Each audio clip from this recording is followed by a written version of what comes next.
What's up, YT World? This your girl, La Kiki, Miss D, that is, and I'm coming straight at you with episode 6 of Housewives of Atlanta, season 15. It's this episode called Rap Sheet and Old Beefs. I mean, fitting, very fitting. So I got a whole rack of little scrap notes. I be finding sheets of paper when I don't have my little book. I got an actual YouTube personalized little memo book that I use for all my notes and all that other stuff, and it's like, yeah, my YouTube notes book. But I left that at home, and I watched the episode like literally like yesterday, on the way or at work, actually, when I parked. But yesterday was so busy that I did not get a chance to review it at all. When I went home, had to, y'all like, I don't need to know this, but you know, like, I'm just letting you know real life stuff. Like, girl, your girl is never late. It's always on time for somebody. But ladies, I don't know what giving you the video, because I really watched it the next day while I was at work, even though I could have still watched it that night. I had no energy to do no video, so it wasn't happening. It was a long weekend. What can I say? But anyway, make sure you like and subscribe. I meant to say that, man. Like and subscribe, and let me know whether you like the videos, whether you like seeing me like this or whatever, or whether you like the way I've been doing it with the scenes. I thought Bravo wasn't gonna let me get away with it a little bit after the first video that they let me get away with. Like, maybe they let me get away with the second one, with showing y'all the screenshots of everything that happened in the show. But like, you know, obviously not screenshot every little scene, but you know, the plot of the scene I'm screenshotting while I'm telling you my opinion of, you know, reaction, rant, whatever. But anyway, let me know, comment down below. Yeah, so basically they start off with flashback. I forgot one of them years. I think it was probably 2020, but I got a little bit of the years mixed up. But yeah, they flash back from 2011, with Kandi, I was just meeting Marlo. I guess that was season 4, which Nene was not on. I give no one cares. Like literally, I mean, but it's like, dad, girl, you always in a rabbit hole with Bravo. The fact that they like, let's cut this whole out.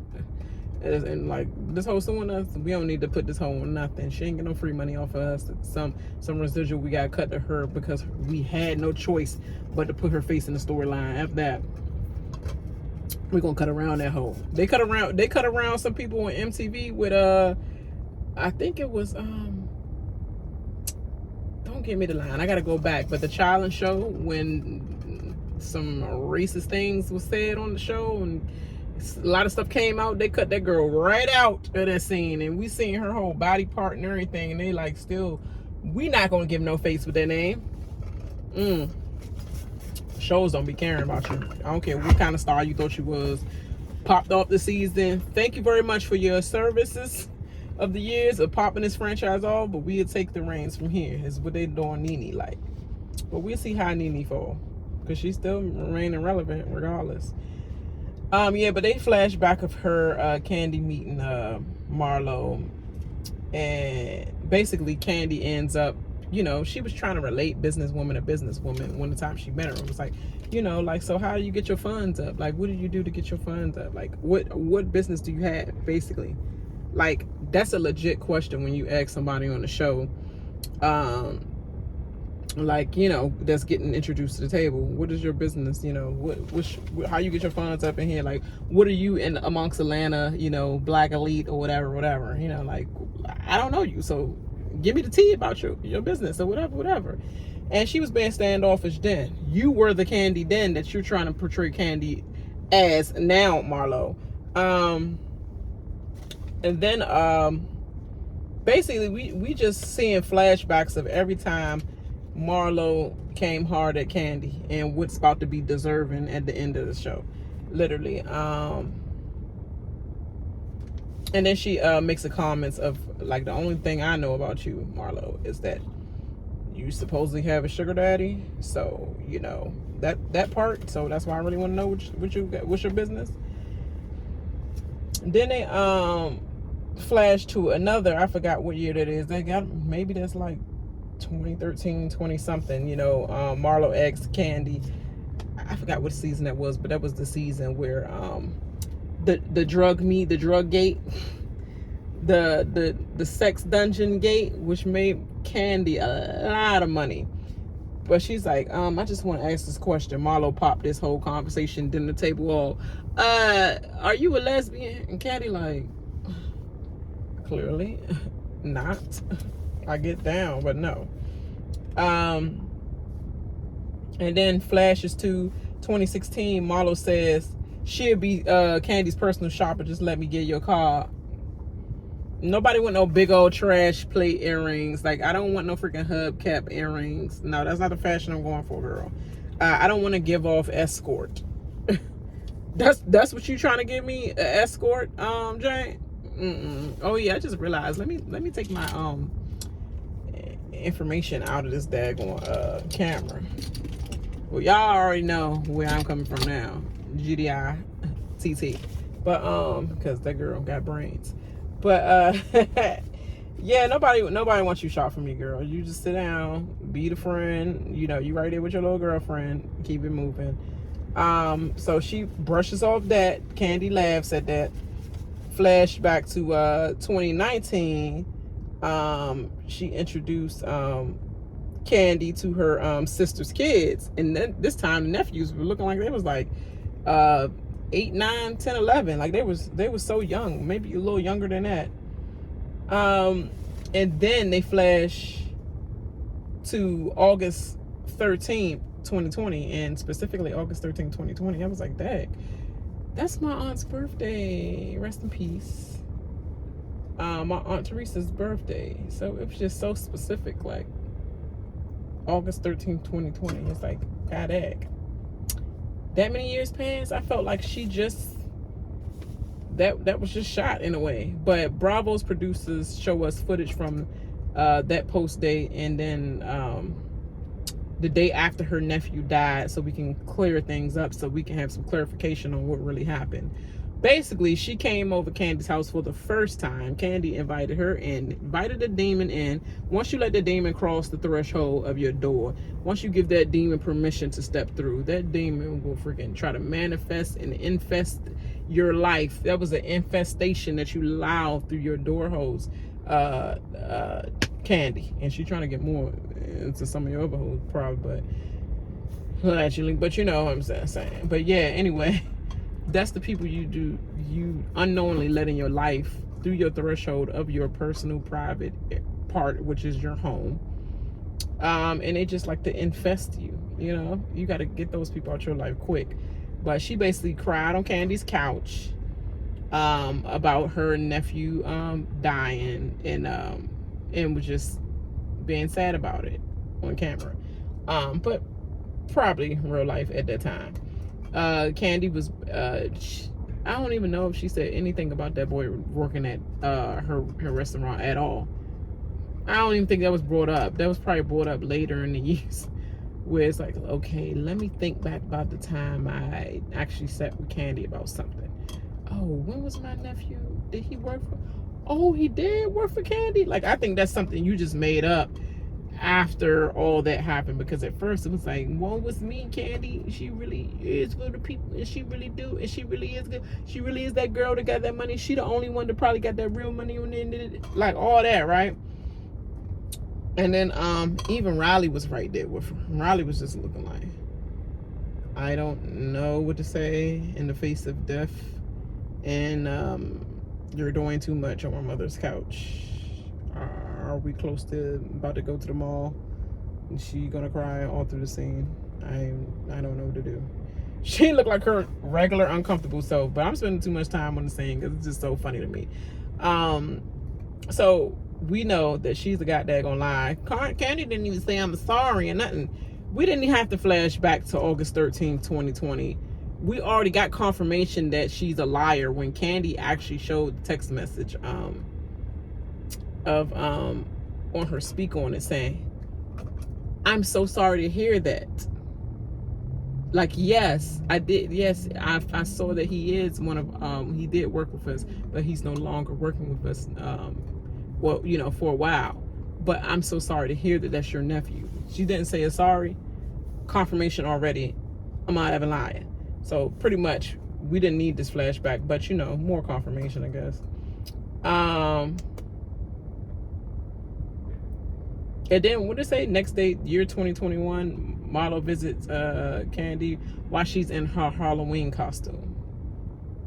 Basically. And was just, I forgot what she was doing visiting Kandi in her Halloween costume. She was really not talking about anything whatsoever. Then they skip to now dates drama, pretty much. Okay. And next, Marlo goes to lunch with Ty and Jess. These are her little husband and wife's, my first and second hand, first and right and left hand people in her lives. Pretty much people that's never going to look at you like you doing anything wrong. People, flunkies, big me ups, coat riders, get wits, lollygag. I don't know, you know. That's what them people are. These two people, she considered her BF, her boyfriend and girlfriend, she said. Close friends and very, it's what I said. Your close friends. How close? Very. All right. But she talks briefly about dating. I'm like, she breezed over there. You talking about Kandi breezing over something? You like, yeah, I do want to get back out there, but I'm afraid, you know, and I don't want it to be like this, and I'm nervous to meet them. But we're gonna talk about that later. But we here on this thing about Kandi because I remember this is about, we got to focus on the takedown. We can't talk about my dating life. Like, I don't want to dig too deep about who I'm dating and all that. Like you normally did for all these 9 seasons that you've been a friend of the show. Skip over who you actually dating, any personal business of your own, but just jump back on somebody else's not showing their personal business. We got it, girl. You are Kandi 5.0. You know, if you saying she like that, you're worse. I mean, you don't show any of that, so it's just like, you know. But yeah, Marlo shades Drew for not saying shooting and beating around the bush about saying, yeah, shooting the Kandi, whatever. And it's just like, girl, you had to retell them that dry story. The dude was looking like, I'm ready to eat. Where's my order? I put in drinks already. Like, when that's coming? And I need to sip something because I'm just sitting here with my. He's just sitting there with his like literally, like he looked like he looked like he did not know what to do whatsoever. You know, so it looked awkward as hell. And I'm turned like this or this way or whatever because my camera or whatever on my phone, my little stand, it's just acting stupid. So I gotta lean to the side like this, pretty much. And y'all like my retie? Hold on, let me show you. Y'all like, probably like, I don't care about that guy that gonna retire. But anyway, I've been rolling my hands through this all throughout the day because it's itchy a little bit. Let me get back on track because I side all the way track. Yeah, so she shades Drew about that. She was like, she got that going there.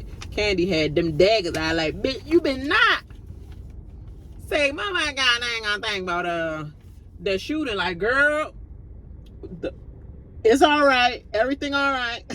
The way she's saying, she looked at Drew like, I think Drew was just giving respect, girl. And you're hating because nobody care about what you feel about how the scene should go, because no person that came from 9 years of not holding a peach and being in front of the show should have any direction of what this table talk should be about.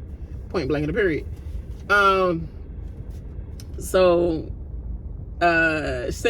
she says Kandi shouldn't use, I'm so drying over this, like literally Kandi shouldn't use this as a platform for just advertisement. This whole show is nothing but a platform for advertisement. You know what? to Andy's Bravo extra show after the show for all the franchises. This is nothing but a advertisement for everybody. Like, who is Andy if Andy didn't have the show? A host that we barely even, he probably didn't even get any other hosting gig.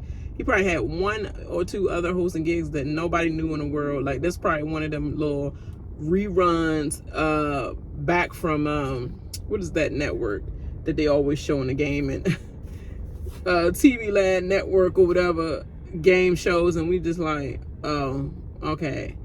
And then all of a sudden this pop up out of here, and they're like, well, who could we get to host this show that can actually sustain, or just their host is just like, they don't have nothing to lose because they really didn't gain anything. Oh, Andy, I remember he hosted that show one day, and it was kind of ethnic.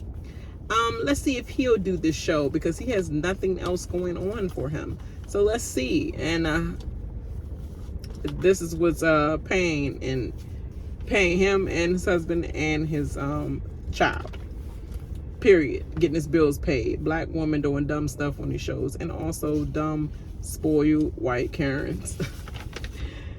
Literally living a lavish lifestyle, and guess what, he's living off y'all lifestyle and not giving any storyline to his own storyline, other than I got married and I had a child, we had a child, literally. But bring it back. You're delusional, Marlo, as usual. Your little side talking, stank breath sounding ass, tone ass mouth. Yeah, you're delusional through your teeth, and it sounds like a little bit like you're a hater. Enough said. That's it. You're a hater. And I said her minion. This is how I wrote it. I'm saying exactly how I wrote it down. Her minion Ty adds on to Marlo's delusion. Like, Kandi needs to acknowledge her sister and her with some flowers and some catering. The delusion is really real. That's what I put. It's really heavy and really real. Like, girl, flowers, flowers, boy, flowers. Like, literally, I didn't know him, Harley. You ain't talk about him back in August 13th, 2020 at all when you came. You just said, he died, my nephew died. Didn't know he worked for me at all until you did this research now to get a storyline, because you ain't want to talk about your non-dating life.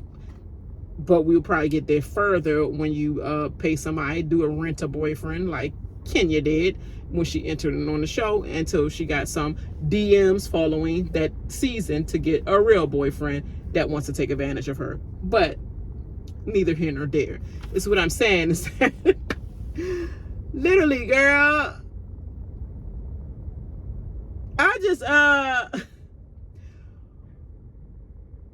the flashbacks we seen of you dogging her out, and Kandi just like like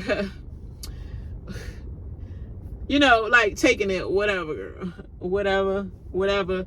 But this is like, nah, ho, you done the most, ho. You doing the most. Don't play with my name with drugs, alcohol, death, my family, my children, which is my family as well, and my money, ho. And you playing with, and my reputation. You're playing with my reputation and my money, which will end up playing with my family. So, ho, you got to go. Pretty much. And why you think that I want to give you catering? Like, I don't know your sister. I barely know you. I barely want to know you. I would probably rather meet your sister more than you, even though she's woohoo, you know, allegedly. But she's still more sane than you. And that's not saying much. And I'm supposed to not only, even though I don't know him, give everybody that died at my restaurant their own freaking, pay for their wake, their funeral, and their repast, and cater to their repast. All right. Girl, delusion. So then I'm about to skip over this. This is annoying. we visit Sanya's house where her mom is making dinner, and she like, you ain't giving me pennies. Oh, we just one big penny left. Girl, you acting like you're spoiled, which you probably were spoiled all your life, which are what your family is saying. Like, you're spoiled. Like, you think the world revolves around Sanya and in my house to do. So you have a point there. Like, dang, how you gonna go into the house and just prepare a dinner in my kitchen and just make yourself only some food? Like, I ain't saying you gotta cook for us, you know, throughout the week or whatever, but what are you here for? I'm sorry, but mothers, you gotta have a job in my household too. Like, you gotta have some kind of job. Like, what are you here for, Mom? I don't need you to, like, just sit here and give me advice about what you think about my husband, and, you know, like, what else you're doing other than, you know, watching my son. If you just like the babysitter and that's it, like, even babysitters go home at some point. But if you just here living here and giving your little unwelcome advice sometimes, and you double teaming with my sister or whatever, you could at least make some goddamn dinner in my daggone kitchen. They always say, never cook in another woman's kitchen. That's a long legacy of females in my, especially on my dad's side. Never cook in another woman's kitchen, period. So if I don't live in that home, like I have lived with my now husband, but at that time fiance, boyfriend to fiance, in his home with his mom, and I was already uncomfortable. I never wanted to cook in the kitchen. I eventually did, because I'm like, literally, like, I gotta eat, and there's ain't nothing in here but grass. Like, she on that grass stuff, I'm on that. I need some beef stuff, so I gotta cook, because if not, we're gonna die. Literally. So I took that into my own hands. But other than that, like, I still rarely did it unless she wanted me to. And yeah, it is what it is. But yeah, you never cook in another woman's house, period. So if you are cooking, you better daggone sure be cooking for the whole household in which you're living in, period. She announces her Mommy Nature merch is going to be sponsored by belt.com. It's either belt.com or belt.com, one or the other, because I couldn't tell by what she was saying, but belt.com to me. And her sister gave a stank ass, like, literally face. She was just like, girl, you bad. You mad at bad? I mean, you mad at good news? I understand you mad at bad news. Like, she ain't announced, like, guess what? I think it's about to be a foreclosure on the door today. Like, I think y'all gotta do that today. Like, that's the face you give with that. But I'm telling you that it's possible that I can, that Mommy Nation, which, you know, the merch that I've been working on, and is actually sponsored by a company that's going to put it on their website to make more money, generational wealth, and reputational wealth and wealthy income for our household, for our family. She's like, girl, they ain't going to me. I understand, like, girl, why you announcing? If you talking about some leave the house or whatever, like, don't announce nothing cute when we ain't over the fact that you trying to kick us out in the middle of nowhere, but you uprooted us from wherever we was at first, and then now you want us to come over here, and then your husband, y'all throwing around there around, I want them to leave now. Like, okay, we gonna give y'all a deadline. Nah, I'm not going off your deadline. I'm out anyway. So I get that side of it. But girl, you look like you was hating before. Like, you was saying a little too much before they even came out with a, not they, Sanya, with her freaking backpedaling ass. Literally. Before she came out with he wanted to leave. He wants y'all to basically find a time when y'all was gonna leave, because it's been over 2 years. Like, before all that, you was giving you're envious of your own sister. That's what you were giving. Like, I wish I was your track star, not a track land star, because you laid them tracks apparently in her head, but you want bread to run, period. The sister says she's leaving regardless. You're not gonna pick and choose when my family is uprooted, which I've already been uprooted, and tell me like, oh yeah, we're gonna get back with y'all about the deadline. So we're gonna be sitting here lingering while y'all figure out my life and our life. We'll drop that husband, me and my son life, because after that, he quit that. Like, dude, you ain't going to the next place with me and my child if you ain't got that together. Period. So she was like, the mother and the daughter was like, we leaving anyway. And Sam was like, okay, good. I won't talk to him about it if y'all leaving anyways. And the sister get mad again. She was like, what? Well, why are you not talking to him about it? Why are you not talking to him about it if... I'm like, okay, you want him to know that you're pissed, I guess. So if Sanya don't let him know that you're not pissed, that you're pissed, that he's still gonna think it's gravy between y'all, and that's why you're mad. You want him to know that I got smoke coming for you, or is it because you really want him to talk about it, or her to talk about it to him, so that he could be like, okay, I understand this family. Like, give him another year or so, look at themselves together, whatever. Like, is it really that, girl? Because you're giving me, I'm confused. Literally. So, I don't know. Sonya's son is smart, because you know the intuition of children. It's like they know when stuff is going wrong. And he literally breaks up the bickering and complaining, and he start saying, oh my God, my tooth hurt, mommy. I think my tooth is loose and it hurt, and then it's come out, or it came out, or whatever. And she sent him to bed, walk him up to bed, and then her sister gonna say, you gonna can you go in the refrigerator and give me that? After you said all that, hoe, I'm not getting a goddamn thing in my house. You come over there in my house with free time and no work, obviously, because you ain't show up for nothing to do nothing for me. You come over here and get this goddamn whatever out the refrigerator. You see, I'm holding my son, talking about get something out the refrigerator for you. Well, your son's standing beside you. You better, son, can you go get that? Why are you gonna ask me? And I don't care if I'm near the refrigerator. My son said his toothache and he's tired now. Girl, come and get this. And her sister was pissed again. Girl, I don't care. Literally. But then we go to, like, I don't even know why I took notes for all these scenes. I literally just need to get to the meat and potatoes. But let me speed this up a little bit, because we're almost 30 minutes into it.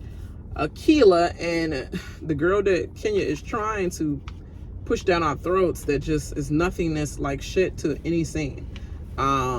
Yeah, she got the cute little chinky little Bratz doll eyes or whatever. Not exactly, because it's got a little chinky, but you know what I mean. Barbie worlds, Barbie and Ken's best friend, her best friend and crap.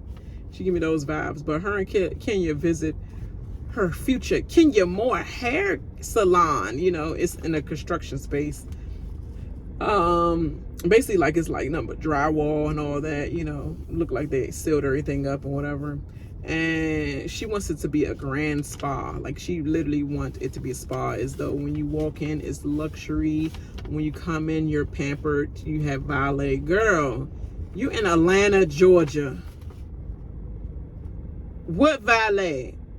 Like, you gonna have an old lady game valet where they charging $5 to park? Like Kandi? Cheap, Kandi, cheap. Charging people $5 to park, and they gotta wait 2 hours standing up in the line. I just sit in my car for the $5 I paid for all that. That is so funny. But girl, ain't nobody. Who you paying? You paying the valet, and you paying everybody that's want to be in the spa. Like, are you gonna have the Asian woman in the spa? That's what I'm gonna know. Probably a no, because you probably wanted a black-owned business. But like, is my nails gonna be correct? Because that's the thing, when you get black people chance with things, and it's like they don't get that ish right. Literally, if I'm coming to Kenya Moore hair salon spa, yeah, I expect it to be as bougie as you're trying to be, or is it going to be bougetto and unorganized as your trips? I wonder, you know. But doing too much with valet, just let them park in a regular parking lot, girl, and have the grand opening be, you know, have the, you know, somebody, concierge or whatever, be at the door and treat them as though they're in royalty as soon as they walk in. Like, it ain't that deep with no car service. And who trusting somebody in Atlanta, even at the store, to go in their car and park their crap? So we're going to start with that one. Kenya talks about not knowing how to date and being awkward with Roy. Roy being somewhere else and dating long distance, and how that pattern is not really good. And she don't want to follow that pattern, but girl, you are.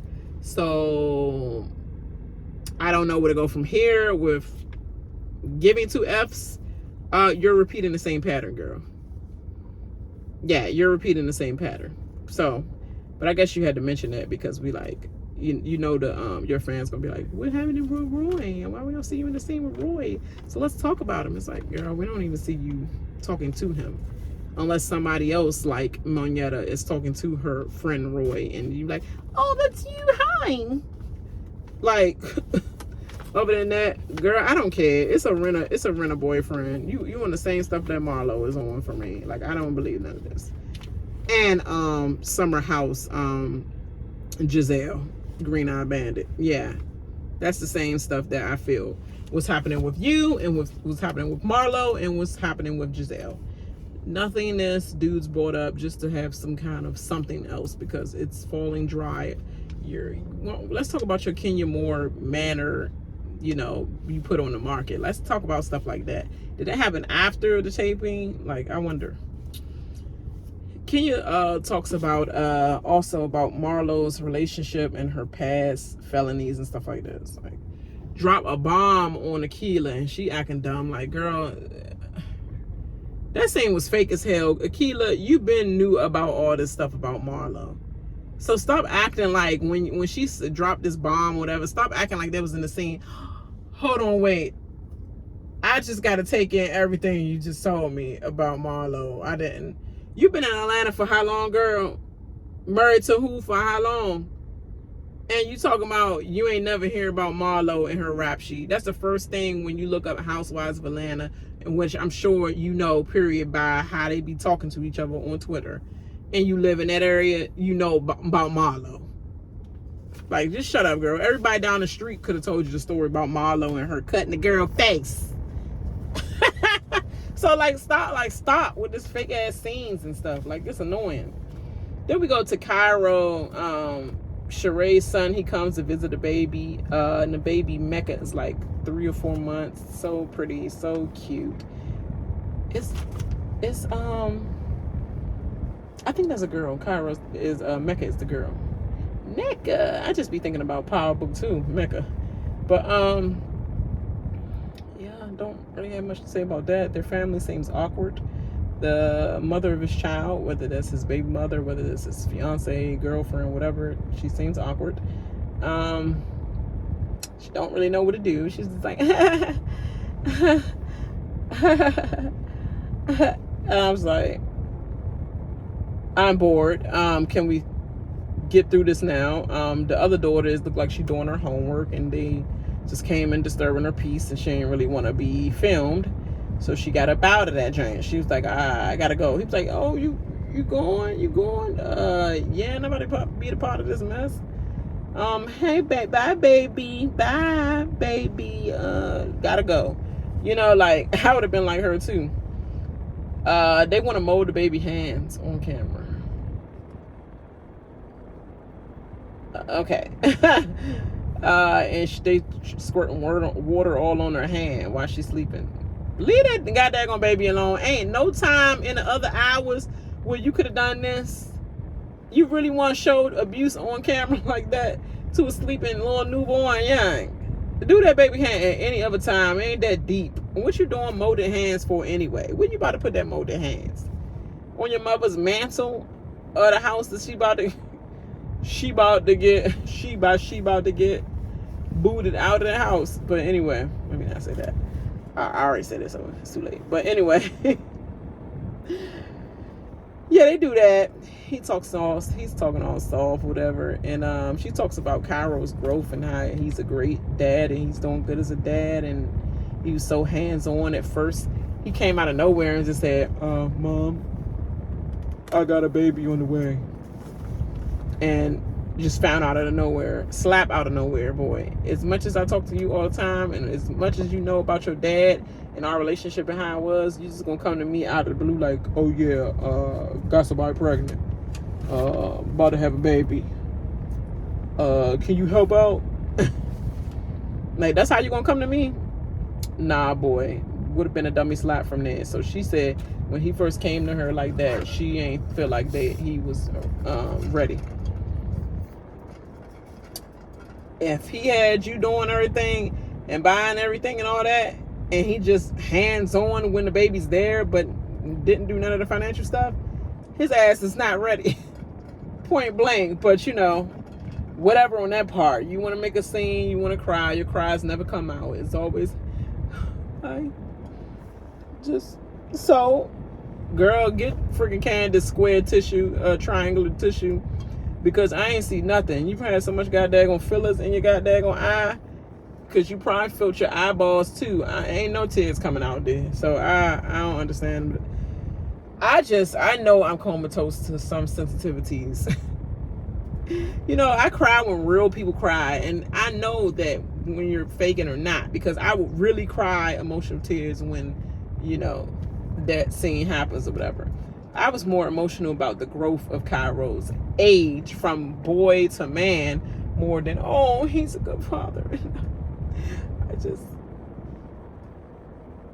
I didn't know he was going to be this great. That's all I got. Girl, that's all I have for this scene.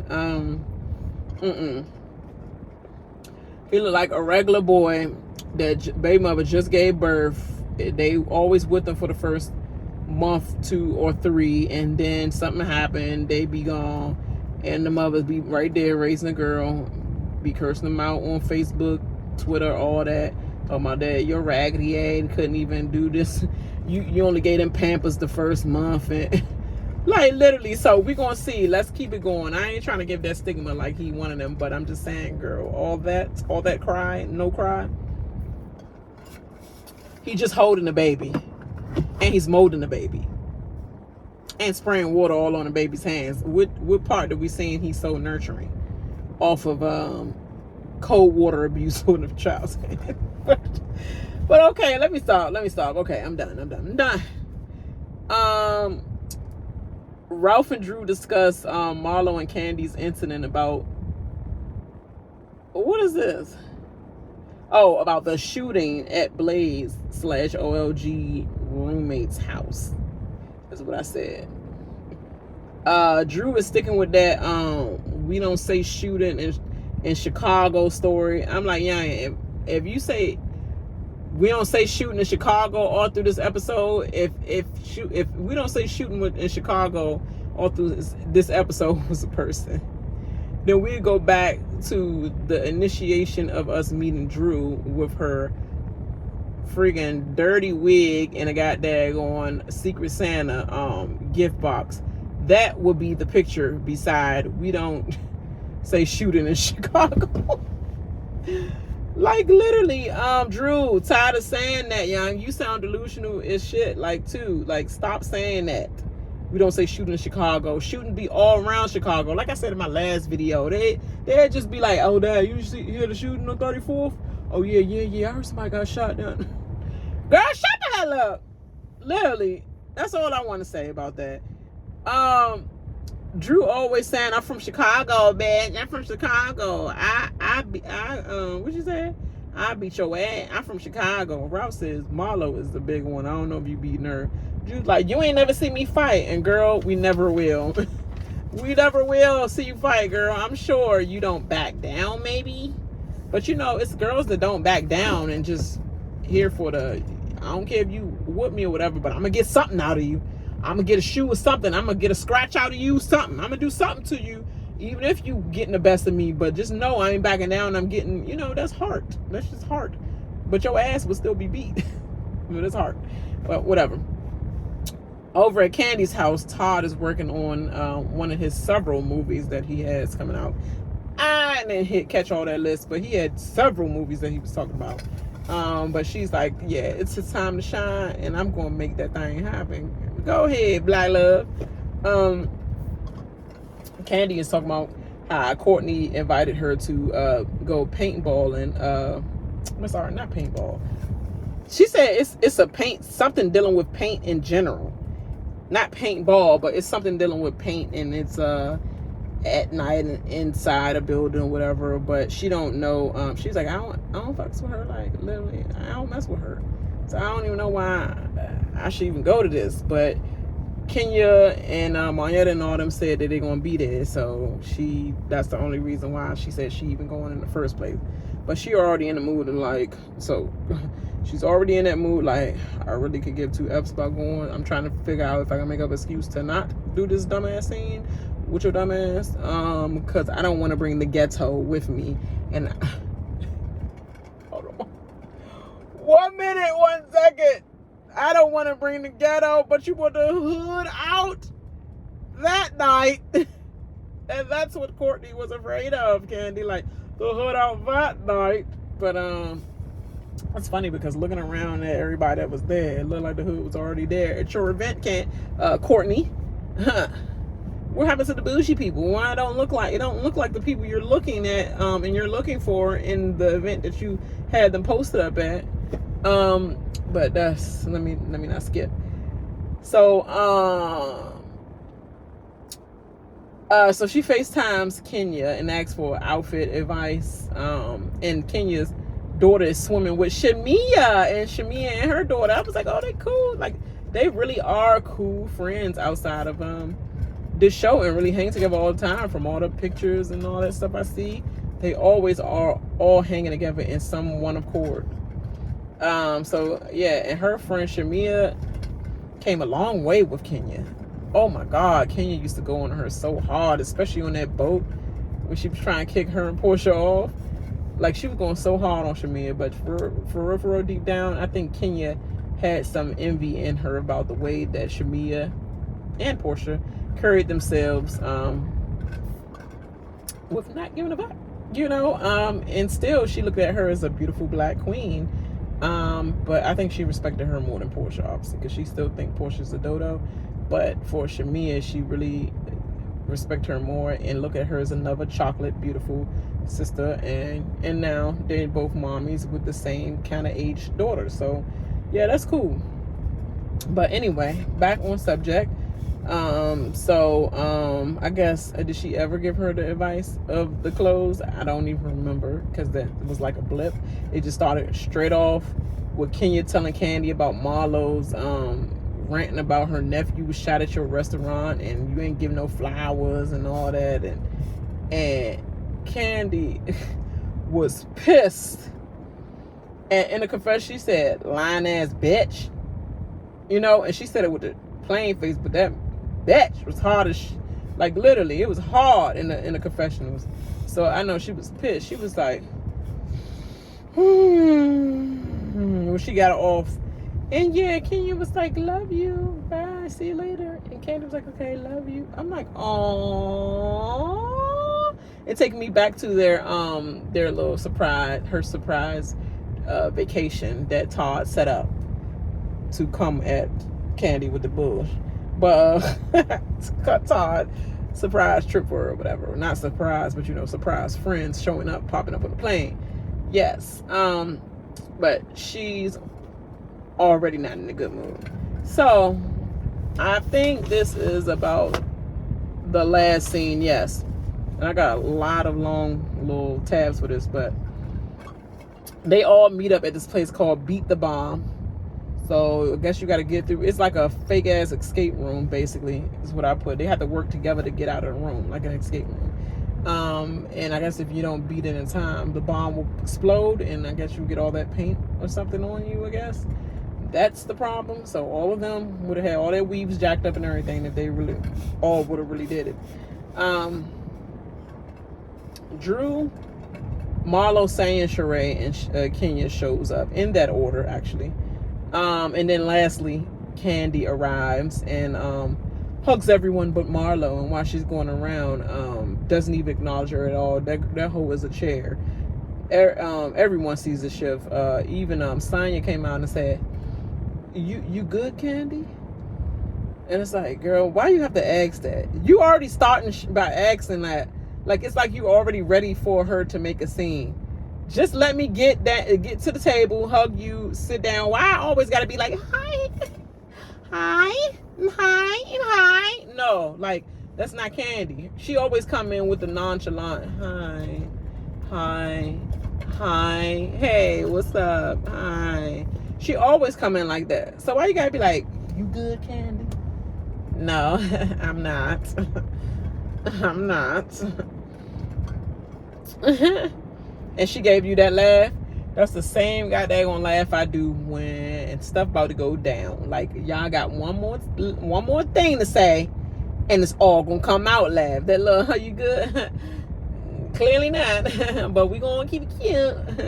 Just don't say nothing else, and it's all gonna come out. Like, that's the laugh that I do all the time. It's a defense mechanism, literally, to keep the beast down, literally. And that's my term. I say, I'm trying to keep the beast down as long as I can, because I know my mouth and I know them hands. I haven't shown them hands in a while, but it's still there. Hands is still there. Don't get it twisted. It might be a tied like hand, but it's gonna be working until it's tied. Literally, don't try it. Not even around. So Kandi says she doesn't have a poker face like everyone else, and she can't hide her emotions. Here go Marlo doing it. When they said, Kandi, you okay? And Kandi was like, no, I'm not. And then Marlo, here, she did the same thing she did when she was trying to find out information. She was like, why does she keep doing that shoulder joint? Like, it's so funny, man.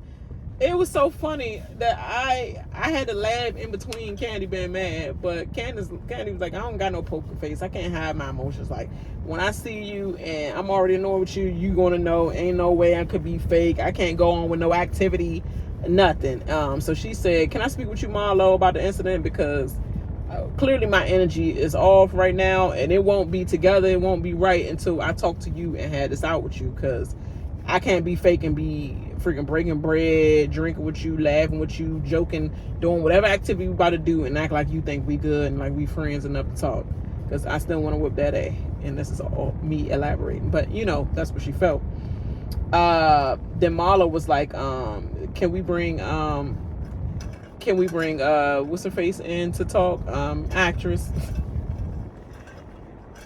Can we bring her in there to talk or whatever? And that's when she was just standing in between them, pretty much. And then Marlo would not let Kandi talk at all, so that's frustrating for me.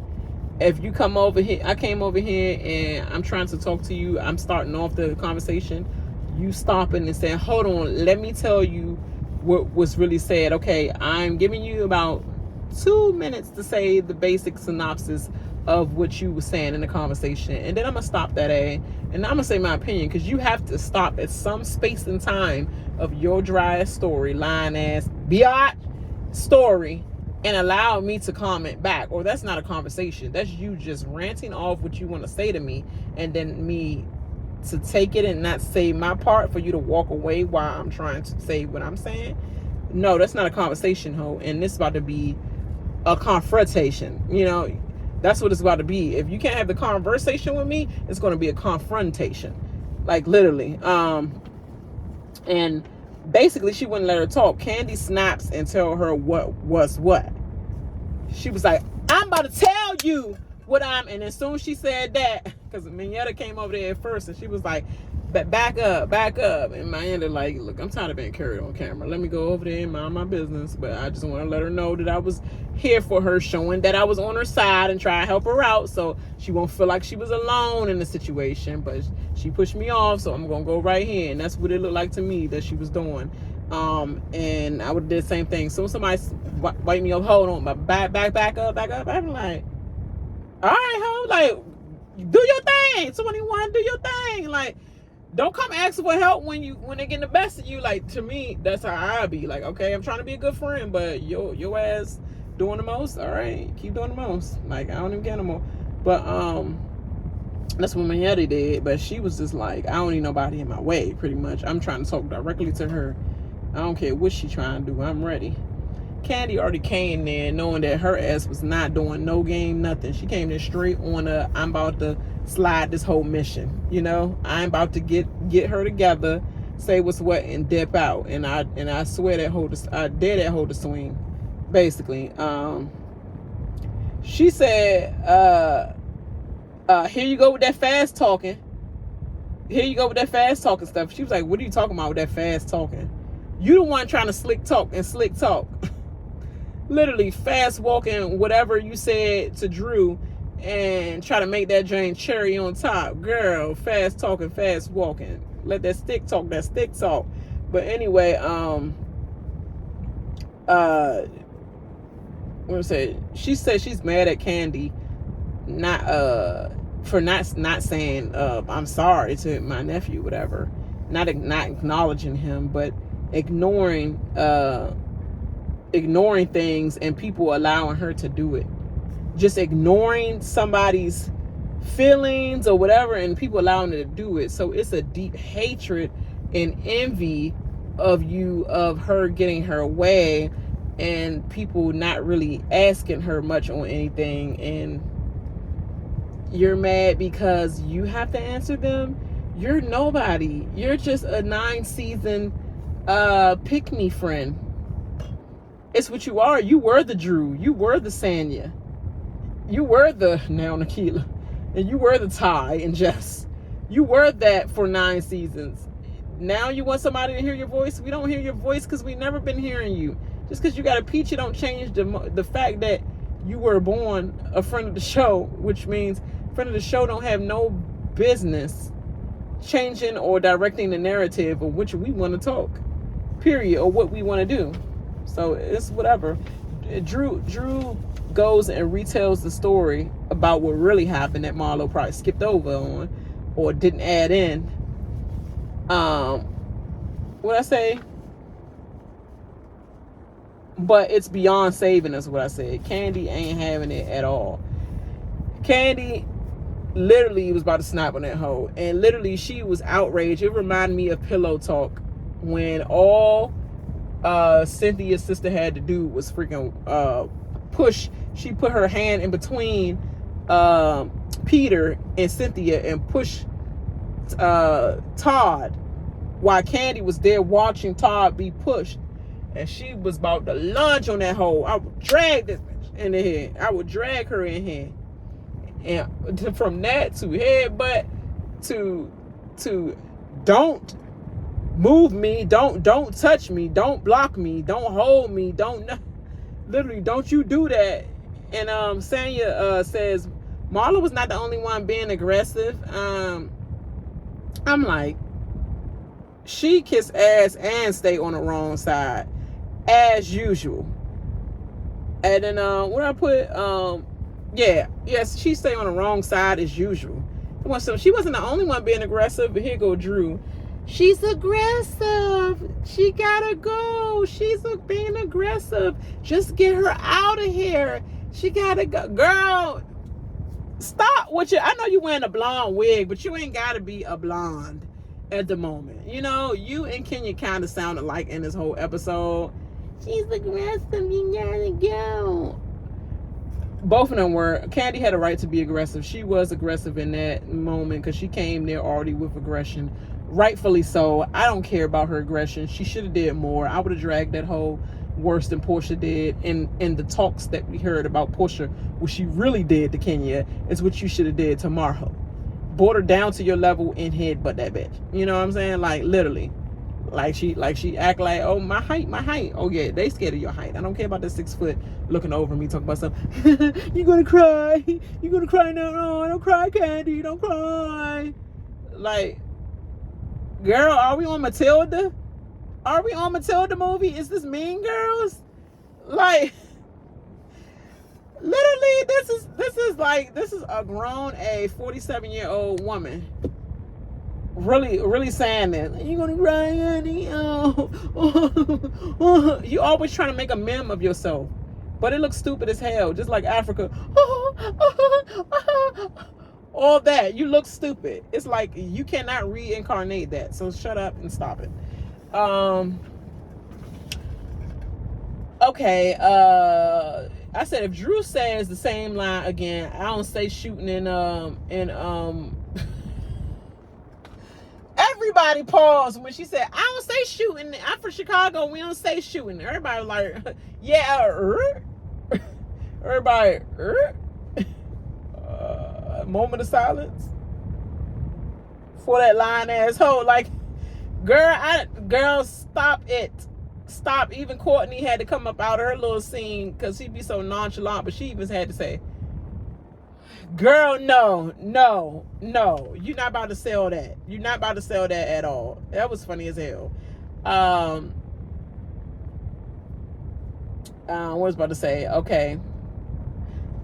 So, sure, yeah, I put also, side note, Sheree never came and checked on Kandi at all. So, Kandi already knows Sheree is not your friend, girl. She is not your friend. She didn't come out there to say nothing to you whatsoever. And I'm looking on this paper, y'all. Yes, I'm looking on this paper of notes, last section of notes. Instead, she's saying stay inside on the wrong side as usual. Sanya only came outside to get the tea and to act like she playing both sides for real. She's a flip-flopping a-hole, and I've been said this, and it's more affirmation, pretty much. Sanya calls Drew, oh my God, always, no, I said Sanya calls Drew Kandi's and Kenya's lapdog. Like, you look like you chasing after a bone to be Kenya and Kandi's lapdog. I was like, oh my God, like, you about to, please don't start this with Drew again, because we do not care about y'all going back and forth. Drew done dragged you so many times, and you're not witty enough. So please stop. And lapdog, who, girl? You, girl? Lapdog to everybody on the other side, period. So that is you, girl. Pretty much shut up. And I said, yeah, I put on this nose, then what are you to Marlo, girl? What are you to Marlo, girl? Lapdog much? Monyetta, Kenya, and Drew all leave the place saying that we ain't about to go in there, back in there with that aggressive whore. The aggressive hoe, whatever they said they were like. But it was like that aggressive hoe. And then saying like, no, we're not doing that. We're not calling her a hoe. She's like, what? A big ass whore. I think Drew or Kenya said a big ass whore. What? We're not doing that. She a big ass whore. And they talk about ways they can get her down and karate moves and all that. Kenya talk about stuff. All you gotta do is hit that and be in her throat and she down like discombobulated ass throat ass hoe. I like, y'all saying all that big talk from the parking lot. You better go inside and say what you said. oh, Kandi left now y'all scared. Like, y'all don't got the person that's gonna go. So, but I understand that Kenya was only there to be there for Kandi. To let Kandi do what she had to do. I don't really want to be there. She ain't feeling her or Courtney.